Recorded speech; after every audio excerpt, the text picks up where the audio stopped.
Isang malaking balita nga ang pagkawala ni Justin Brownlee sa Gilas sa paparating na FIBA window. At dahil dito, ay malaking butas ang pupunan ng koponan. At biglang nagbago ang dynamics ng Gilas dahil sa halos kay JB umiikot ang mga plays ni Coach Tim Cone. Pero bakit parang kumpiyansa pa din si Coach Tim sa kabila nito? Ano-anong adjustment kaya ang gagawin ni Coach Tim at sino-sinong players at ano-anong plays ang sasandalan ng team? At bakit din kaya hindi nag-abala pa si Coach Tim na kumuha ng another naturalized player like ilang ineligible PhilAm na may Phil passport na gaya ni Cedric Barefield, Remy Martin o gaya ni NBA veteran Jordan Clarkson o tang naturalized big man na si Malik Diouf. Tara pag-usapan natin yan mga brad. Ngunit bago yan, huwag kalimutang mag-subscribe, like, and comment to our video para laging updated sa ating mga videos. Malaking butas talaga ang iwan sa Gilas ng pagkawala ni Justin Brownlee na bukod sa sentro ng triangle offense ni Coach Tim ay halos lahat ng plays ay involved si JB, mapa center pitch, sa strong side, high post o sa elbow or as a primary hub sa strong side o receiving entry pass pag hawak niya ang bola.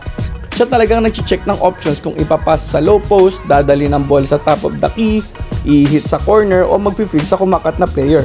Or pag walang mag-materialize, I will go straight to the basket or take the jump shot.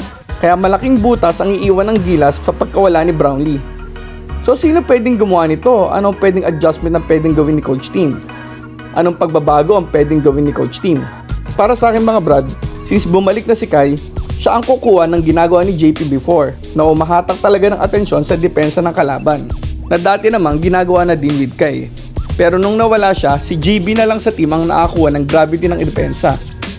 Siya yung magiging primary hub sa strong side, magiging center pitch ng triangle offense na paghawak niya yung bola sa ibabaw o high post, siya mag-evaluate ng mga options whether ipasa ang bola sa low post na malamang kay Junmar, dalhin yung bola sa top of the key either kay Juan Gomez de Leaño o dalhin sa corner for an open 3 kay Kevin Kiambao or i-feed yung cutter gaya ni Dwight Ramos. Kaya gustong gusto to ni Coach Tim dahil bukod sa agile big si Kai at kaya maglaro sa wing sa ibabaw ng court ay mataas ang basketball IQ nito na magaling mamasa at kayang evaluate sa loob ng court. Kaya pwede niya talagang punuan yung role na ginagawa ni Justin Brownlee bilang sentro ng plays at may Kai kumuha ng atensyon at gravity ng depensa ng kalaban. At dahil sa kaibang skills nito ni Kai na pinagmumukha niyang magaling Kai sa international games yung mga kampi niya gaya ni Junmar Fajardo, kapag nakakasabay niya sa court, ibang Junmar ang nakikita ng kalaban. Kasi sa triangle offense, gaya ng nasabi natin kanina, pag nasa ibabaw si Kai at uma-assist ng depensa ng kalaban, hinahatak nito yung big ng kalaban So ang may iwan kay Junmar sa ilalim, sa high-low play nila ni Kai ay yung power forward na lang ng kalaban na malamang kayang kainin ni Junmar sa ilalim with this big frame.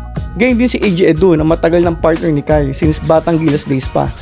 Halos same din with Junmar, pwede silang mag high-low play or si AJ yung cutter sa triangle offense or pwede din baliktad. Si AJ sa ibabaw dahil decent na tira naman ni talabas, tapos si Kai yung sa ilalim with his size and heft ngayon na kayang kumalabaw ng bigs ng kalaban. Kaya talagang perfect complement to si Kai sa other bigs ng Gilas. Actually, feeling ko kahit sinong big ang i-partner kay Kai, perfect complement kahit yung mga new addition na sina QMB and Mike Phillips. Kayang gawin ni Kai na mukhang magaling. Kaya pag nasa lineup si Kai, ibang Gilas talagang nakikita na sabi pa nga ni Coach Tim noon sa interview with Kai sa Gilas, they can beat any team. Ganong kakumpiyansa si Coach Tim kasi perfect talaga yung skillset ni Kai para sa triangle offense ni Coach Tim. Pero may skill si JB na hindi kayang punuan ni Kai at si JB lang yan. At punta na tayo ngayon dyan mga brad. Sino pwedeng puntahan ng Gilas sa mga punto ng laro na to na may kailangan na mag-take over o mag-take ng clutch shots? Na dati si JP lang talaga ang puntahan ng team At kilala si JB mapa PBA o sa international games. Yung mala killer instinct guy ni MJ o Kobe. Well, buti na lang merong may mga ganyang players sa Gilas players ngayon. At nakita natin ito nung laban sa New Zealand na si Juan Gomez de Leaño. Ito yung tipo ng player guy ni Jimmy Elapag noon na walang kaabog-abog at walang takot na titira ng big shots lalo na sa tres. Yung explosive player din anytime na pwedeng sumabog at mag-produce ng barrage of points.